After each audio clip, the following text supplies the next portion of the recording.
Bonjour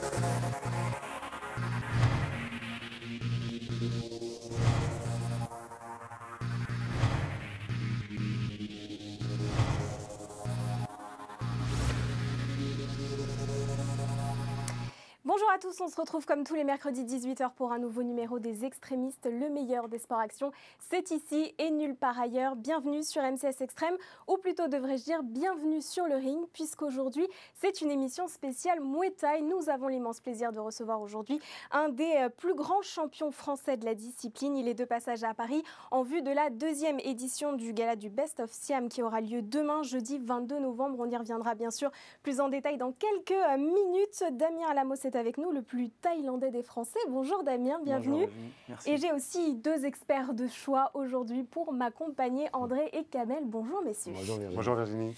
Allez, breakdance, kitesurf également au programme. Restez avec nous, voici le sommaire. À l'occasion du Best of Siam 2, émission spéciale Muay Thai cette semaine avec Damien Alamos. Dans l'actu du breakdance avec le Battle of the Year et du kitesurf avec l'avant-dernière étape du PKRA World Tour.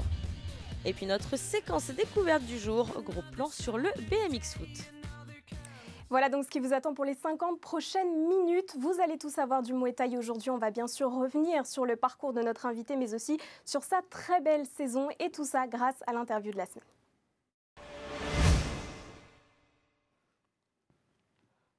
Alors André, Kamel, on a aujourd'hui un très grand champion sur notre plateau. On va bien sûr revenir sur sa saison pour le moins brillante, mais je crois que vous êtes les plus à même à nous le présenter rapidement pour commencer cette émission.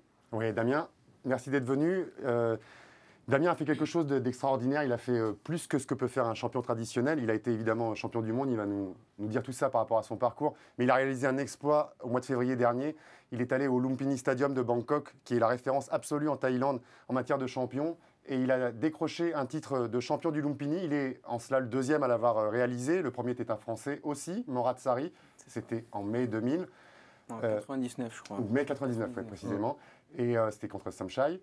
Et Damien a, lui, fait encore un peu mieux, puisqu'il a, au mois de septembre dernier, défendu ce titre contre Arunchai et il l'a conservé. Il est donc l'actuel champion du Lumpini dans sa catégorie. Et ça, c'est absolument historique. André, tu connais un peu Damien?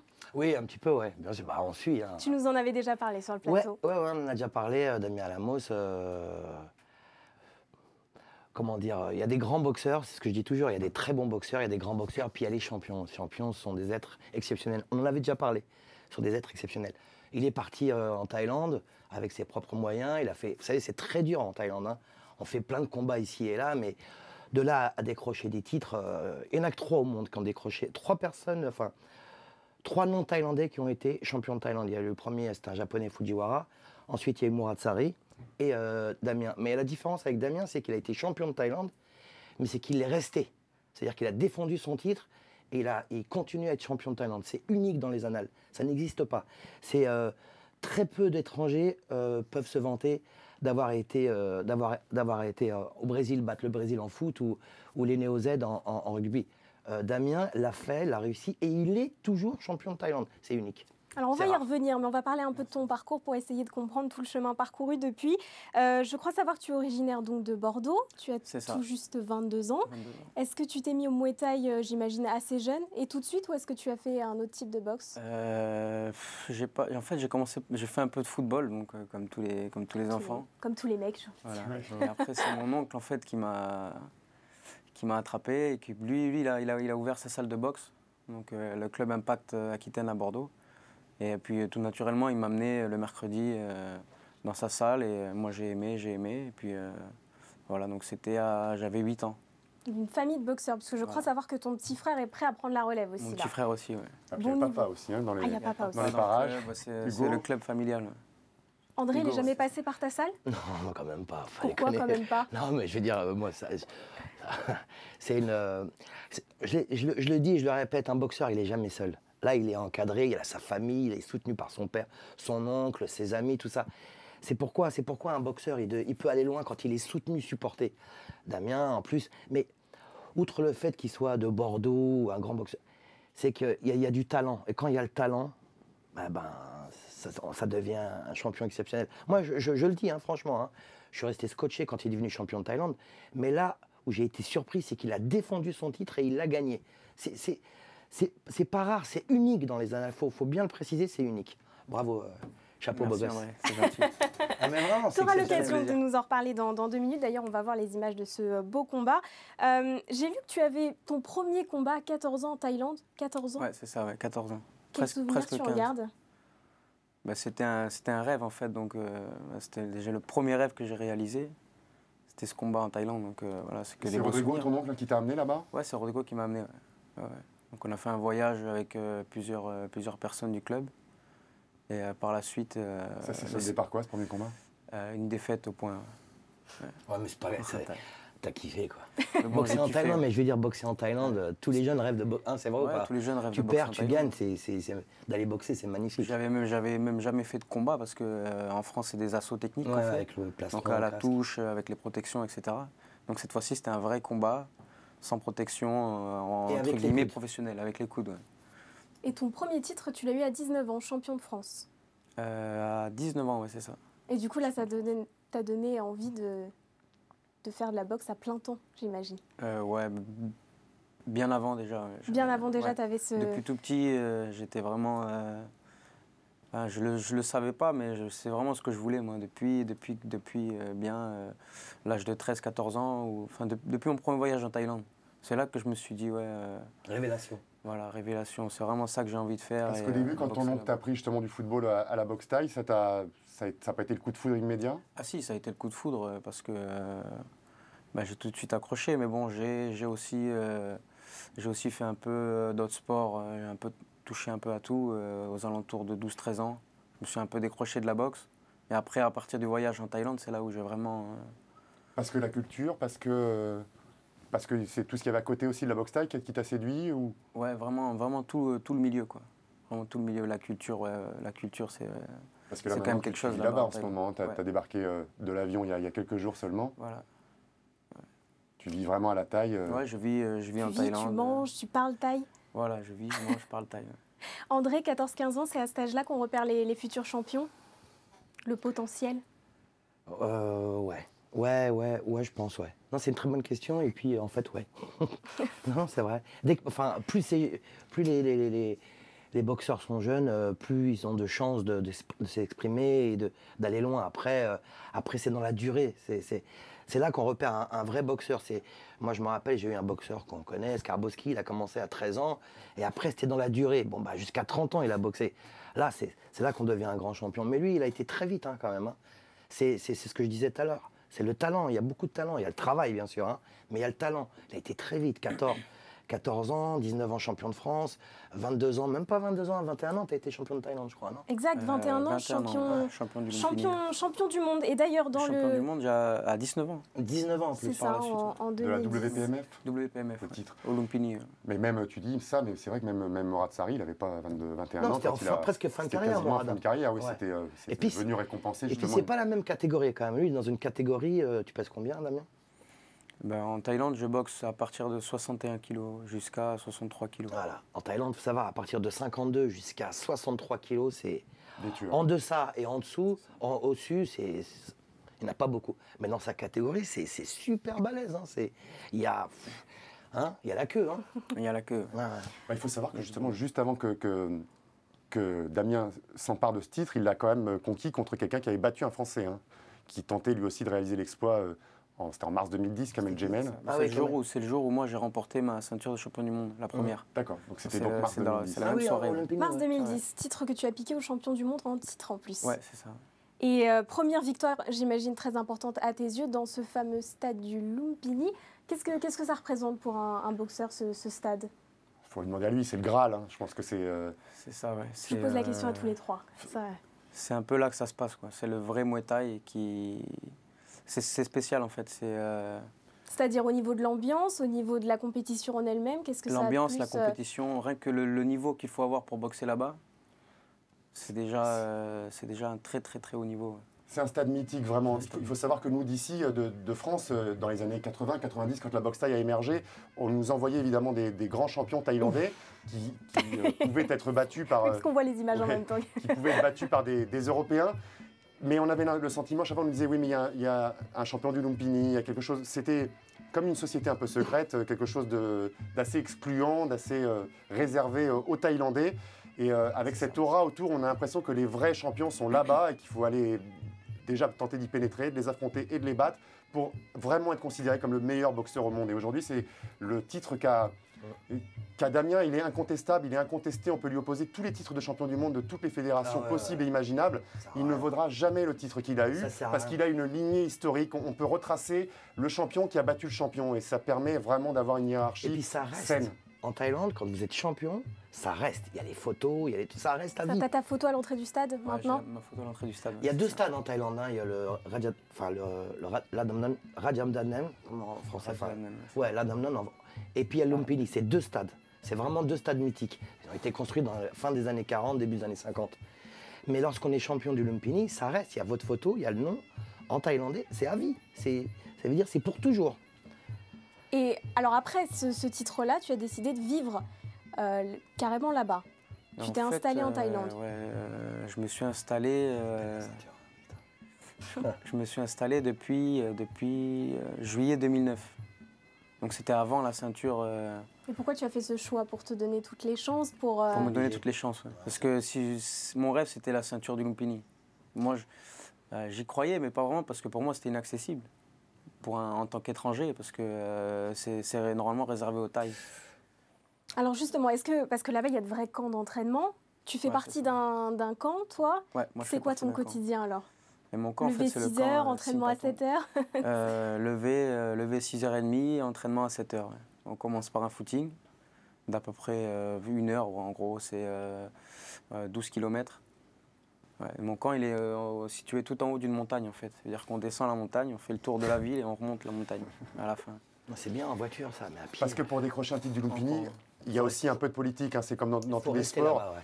Il faut évidemment avoir le niveau sportif, mais il faut aussi être avec le bon promoteur, parce qu'il n'y a que quelques promoteurs qui sont autorisés à organiser régulièrement au Lumpini, et donc qui te donnent la possibilité d'intégrer des classements et de monter comme ça jusqu'à devenir le numéro 1 et devenir le challenger incontournable. Et donc effectivement, il faut habiter là-bas. Il faut habiter là-bas, il faut respecter certaines règles, certains timings. Il faut battre des boxeurs qui sont numéro 8, numéro 6, numéro 5, numéro 4. Il faut respecter leur culture et la hiérarchie. Et la hiérarchie, ouais. En fait, il faut évoluer exclusivement dans leur circuit. Ouais. Parce que si je boxe, par exemple, je fais 3 combats en Thaïlande, et je reviens en France et j'en fais 3-4, là-bas, ils m'oublient. Ouais. Ils ne comptent pas les autres combats. Non, ils n'aiment pas ça en plus. Ils ne comptent pas. Ils aiment Quand pas vous faites partie d'un promoteur thaï, un promoteur important en Thaïlande, il faut rester avec. Voilà. Après, il faut avoir l'autorisation d'aller boxer à l'étranger. C'est lui qui vous donne l'autorisation, n'est-ce pas? Ouais, voilà. Pour chaque combat, moi si j'ai un combat proposé à l'étranger, je ne peux pas dire oui tout de suite de moi-même, parce qu'il faut d'abord que je consulte mon promoteur en Thaïlande. Et il peut me dire non, en fait. Mais alors, si tu es là aujourd'hui, c'est qu'on t'a donné l'autorisation. Il m'a donné l'autorisation. De venir à Paris demain pour l'événement qui se prépare, le Best of Siam. Tu étais présent à la première édition, puisque c'est la deuxième. Non, je n'y étais pas. Et donc, deuxième édition, on va avoir de grands champions aussi présents. Des Thaïlandais cette fois qui viennent en France. Ce sera de nouveau un France-Thaïlande. Damien va faire partie du combat principal de la soirée. Il sera opposé à la vedette absolue, celui qui est considéré dans le monde entier comme le meilleur Thaïlandais pound for pound, c'est-à-dire quelle que soit la catégorie de poids, qui est Senchai. Senchai qui lui était au Best of Siam au mois de juin. Il a affronté Mehdi Zatou, si tu te souviens bien, on l'avait reçu il y a 1 an sur ce plateau. Mehdi avait fait un très beau combat, il avait par contre perdu au point. Et, honorablement. Très honorablement. Et Damien, lui, demain, va tenter de le battre. Alors, on va y revenir. Je vous propose juste de regarder ces belles images et on en parle juste après.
Donc en gros, si j'ai bien compris, tu vas affronter le meilleur boxeur de Thaïlande.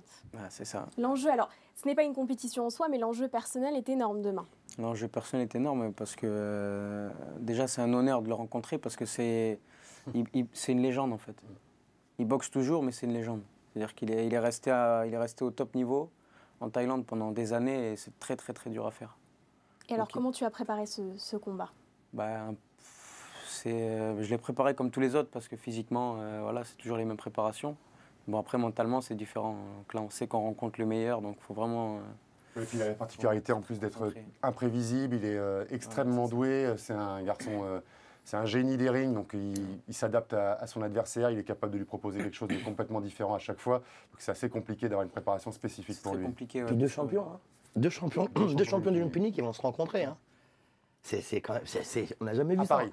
À Paris, ça n'a jamais existé. Deux champions du Lumpini au Lumpini. C'est pour ça, c'est assez rare de voir des Thaïlandais venir à Paris. Si, non, c'est pas rare, c'est pas rare. Mais de ce niveau-là, c'est très rare. Cette qualité-là, ouais, parce que c'est bon, évidemment, il y a le combat de Damien, mais il n'y a pas que Damien demain. Il y a d'énormes têtes d'affiche. On attend, on va dire, le co-main event, le deuxième combat principal de la soirée. Ça va être une confrontation franco-française sur le papier, mais franco-thaïlandaise dans la réalité, parce qu'on a Antoine Pinto, qui est un combattant français qui vit en Thaïlande depuis son plus jeune âge, depuis qu'il a 12 ans, je crois. Ouais, et même plus jeune.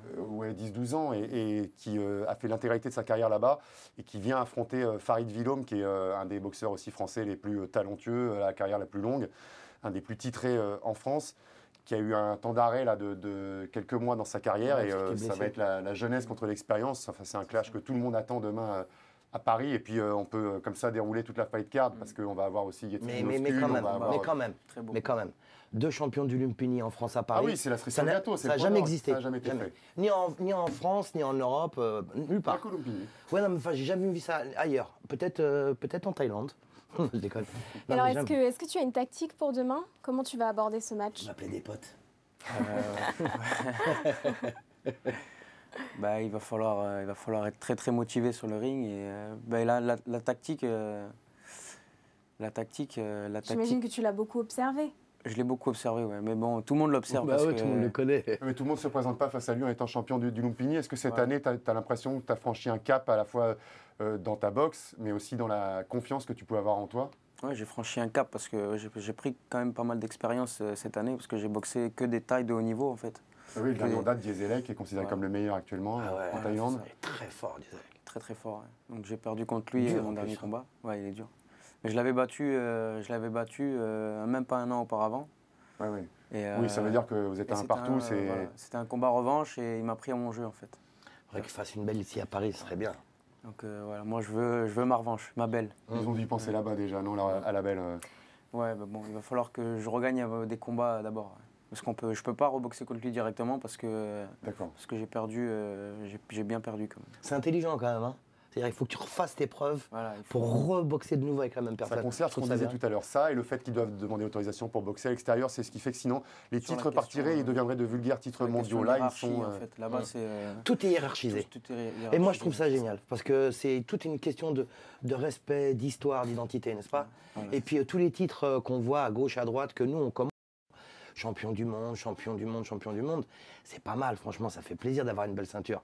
Mais lorsqu'on est champion du Lumpini ou du Raja, c'est unique dans les années, n'est-ce pas, Damien? Tu préfères être 10 fois champion de Thaïlande ou une fois champion de Thaïlande ou 10 fois champion du monde? Il vaut mieux être champion du Lumpini ou champion de Thaïlande. Même une fois, c'est extraordinaire. Même avoir essayé, ça vaut un titre de champion du monde. Ouais. Alors ce combat, Kamel, qu'on pourra revivre sur Combat Sport. Sur Combat Sport, oui, le mercredi 28 à 20h30. Ils ont déjà diffusé ton combat contre Aaron Chai. C'est ça. Parce que tu as souffert un petit peu justement après la conquête de ton titre en février, de la représentation médiatique. On a été nous-mêmes les premiers surpris. Alors avec André, on a de la chance sur MCS Extrême. On a une tribune hebdomadaire. On a 52 minutes toutes les semaines dans Total Muay Thai où on diffuse des combats et où donc à travers nos commentaires, on peut évidemment diffuser de l'information. André a été sans doute le premier à la télé à parler de ton titre. Et c'est vrai qu'on a été un peu surpris de ne pas avoir de relais. J'imagine que tu as été déçu ou tu n'as pas d'écho quand tu es en Thaïlande et ça t'importe peu. Mais j'ai quand même les échos parce que je suis quand même en contact tout le temps avec ma famille et mes proches. Sur Facebook sur Facebook. Sur un réseau social, voyons. Pardon. Mais c'est vrai que moi c'était plus personnellement que je le voulais, ce titre. C'était pas vraiment pour être connu, pour avoir de la médiatisation, mais bon. voilà, je m'attendais quand même à plus que ça. C'est-à-dire que C'est normalement. plein d'humilité quand même, c'est beau. Ouais, c'est Moi, je beau. trouve ça magnifique ce qu'il vient de dire. Lui, il doit dire ça, mais moi, Il est je champion peux dire que pour c'est assez lui décevant. et pour sa famille, et puis pour ses proches. Après, les médias, ils en parlent, tant mieux. Ils n'en parlent pas, tant pis. Mais c'est super dommageable que des magazines et des journaux qu'on connaît, qu'on ne va pas citer, ils n'en parlent pas, quoi. Parce qu'il était quand même champion de Thaïlande. Il a été champion de Thaïlande et ensuite, il a défendu son titre, qu'il a gagné et personne n'en parle. Je trouve, on nous parle de plein d'autres sports qui sont très sympas, hein, mais où il n'y a pas de champion. On peut ne pas aimer la boxe thaï, mais on ne peut pas ne pas respecter Français, ce en que plus, quand même, faut pas déconner. Damien a fait, ne serait-ce que si on s'intéresse à la culture d'un pays. Quand on sait ce que la boxe thaï représente pour la Thaïlande, C'est 1 million. et quand on sait ce que le titre du Lumpini représente culturellement, Damien, oui, c'est vraiment, ça a été un ambassadeur, en tout cas pour la boxe thaï française, France, bien là-bas sûr. en Thaïlande. Donc j'imagine qu'en Thaïlande, là-bas, tu es une vraie star. Complètement différent d'ici. Ouais, c'est pas pareil. C'est-à-dire, on te reconnaît. Là-bas, on me reconnaît quand même, ouais. Damien, Parce my qu'ils friend savent you, que- my ouais. friend you. Damien. Comment il t'appelle là-bas? Damien. Ah ouais, bah oui, forcément. Et donc un combat qu'on pourra retrouver également sur MCS Extrême, ce sera d'ici donc à la fin de l'année. Alors Kamel, tu voulais nous parler d'une discipline un peu plus originale. Oui, je suis assez curieux de montrer ça à Damien et André, parce que Damien, comme on l'a compris depuis le début de l'émission, c'est un puriste, il a respecté tous les codes, toutes les traditions. Et il arrive par l'Australie, une nouvelle forme de compétition de Je Muay crois Thai. savoir de quoi tu parles. C'est quoi? Ah, parfait, je me demandais justement. Ouais. C'est quoi ce bordel? Ça s'appelle le catch Muay Thai et je pense que les images... Cage? Voilà, ou les catch? images... Cage, Muay Thai. Cage. Ah, le Cage Muay cage. Thai. On va regarder Cage Muay Thai. justement les images et on en parle après. Ah, c'est pas mal ça.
Non, mais à Alors, tout moment. Damien, Pardon. tu viens de voir les images, qu'est-ce que tu en penses alors? Ben moi, je suis pas fan de ce Muay Thai là en fait. Pourquoi? D'accord, Je suis on va plus- juste expliquer. Hein, donc, ça s'appelle la CMT, c'est du Cage Muay Thai. Ça a été inventé Muay Thai. par cet homme, John Wayne Park, qui est un Nakmoué Grand extrêmement champion, connu, grand australien. champion australien, qui a fait une grosse partie de sa carrière en Thaïlande et qui est connu et Si. respecté là-bas, et qui s'est demandé donc, ce que donnerait du Muay Thai en changeant l'aire de combat, c'est-à-dire une cage, que ce soit plus grand et qu'on puisse se servir des parois comme d'un atout pendant le combat, et avec des gants de free fight, donc du 4-11. Du 4. C'est-à-dire vraiment Des trois moves. fois rien. Des Trois moves. fois rien quand on frappe, 3 fois rien quand on se protège aussi, puisque du coup on n'a plus les gants pour se mettre un peu derrière. Donc ça bouleverse un petit peu la donne. C'est évidemment fait pour dynamiser et donner des combats un peu... C'est plus pour ça en fait. C'est plus pour l'impact médiatique à mon avis. Ouais, c'est Mais spectaculaire. parce Mais ça reste de la boxe thaï. On ne continue pas au sol, ça n'a rien à voir avec du free fight. C'est vraiment les règles du Muay Thai, full Muay Thai avec les coudes, mais Muay Thai. C'est très spectaculaire en revanche. Hein. André, t'es totalement emballé. Hein. Non, moi, voilà, je suis un André, puriste. c'est toujours en deux temps. Ouais, je suis un puriste, j'aime le Muay Thai depuis plus de 30 ans, voilà, j'aime très bien, j'aime tous les sports et tout. Je suis pas très fan de ce style de Muay Thai. En revanche, ça cogne quand même, hein. Moi j'aime bien parce que ça cogne un peu. Alors c'est très spectaculaire. À mon avis, je ne sais pas si ça va tenir la route, hein, vraiment, parce que c'est avec des petits gants, comme ça, c'est pas évident. Mais pourquoi pas, hein. Il y a bien d'autres sports qui ne servent à rien, donc pourquoi pas celui-ci. Il y a eu surtout des grands champions, donc il y a John Wayne, et puis il y a eu dans le dernier Pansane Il y a qui Pansane, est un allé, Thaïlandais qui a- qui qui a- qui a été Pansane. battu. Ah oui, mais avec des tout petits gants, Eh oui, c'est tu là. peux être champion, t'en prends une, tu vas au tapis. Ouais, Hein. il a été battu au point, apparemment c'était une belle guerre. J'ai pas vu le combat, Très belle mais guerre. ouais. Et d'après La toi, for- Damien, on pourrait voir du CMT en Thaïlande? Justement. On est un peu loin des traditions là quand même. On est très loin des traditions, mais il y en a. Ah, c'est pas loin de J'ai la vu Thaïlande, ça il n'y a pas longtemps à Phuket justement, là où j'habite. Parce qu'en fait, vu qu'il y a beaucoup de touristes là-bas, ils ont fait un business autour du Muay Thai à Phuket. C'est-à-dire qu'il y a des camps de touristes, il y a beaucoup de camps où ils font du free fight directement en Thaïlande. Ouais. Où ils mixent en fait l'entraînement avec les Thaïs plus l'entraînement MMA. Ouais. Ou peut-être, excuse-moi, hein, peut-être je pense que c'est aussi pour faire aussi un peu entre guillemets la nique au MMA, au free fight peut-être. Peut-être qu'ils ont inventé ce style de combat, créé ce style de combat spectaculaire pour faire la nique au free fight, au MMA. On en avait parlé l'année dernière. C'est pour peut-être donner du MMA, enfin pas vraiment du MMA. Reprendre les codes. Ouais. Voilà, reprendre les codes avec la cage, avec toutes les sensations, avec le spectacle et tout, plus de la boxe thaï à l'intérieur avec les petits gants. Ça veut dire que le Muay Thai est voué à évoluer donc. Il a déjà évolué. Comme l'explique souvent André, il a évolué ne serait-ce que dans ses tournois de 3 rounds. Ça, c'est les tournois. 3 rounds, il y a quelques années, c'était Ça n'existait pas, je suis pas fan. inenvisageable. En Muay Thai, la durée, c'est 5 rounds. Et puis, pour dynamiser, parce que le K1, c'était des compétitions de kickboxing inventées particulièrement pour la télé, justement, pour les formats de télé, ce sont des 3 rounds de 3 minutes. Donc le Muay Thai, dans certaines compétitions, dont le Thai Fight, qui est assez connu, même très connu là-bas, fait des combats de Muay Thai en 3x3. Ils ont fait 3 rounds de 2-3 minutes, ça a été inventé pour une catégorie particulière qui est les poids lourds. Les poids lourds, on sait que dans la durée, voilà, ça va vite. Donc ça a été inventé uniquement pour les poids lourds et extrêmement lourds même. Donc 3 rounds, c'est parfait. Même ils étaient super fatigués à la fin. Très bien. Non plus. Ben voilà donc pour le Cage Muay Thai. André, tu vas nous quitter. On arrive au terme de cette première partie. Je suis super triste, ça se voit ou pas? Tu es triste, mais on te retrouve très bientôt sur avec MCS plaisir, Extrême, puisque on va diffuser un reportage documentaire sur ton école. Merci beaucoup. D'ailleurs, rappelle-nous l'adresse au passage. Ah, c'est gentil. C'est au 104 rue de la Foulée-Méricourt, à Place de la République à Paris, en France. C'est vrai, en France, à Paris, c'est vrai. Et je dois toujours passer. Merci beaucoup. Merci à toi, André, tu ne bouges pas surtout. Damien, tu ne bouges pas non plus et on se retrouve dans un court instant après une petite bande-annonce pour la deuxième partie de notre émission. On va parler de tout ce qui a fait l'actu des sports actions cette semaine. Allez, super.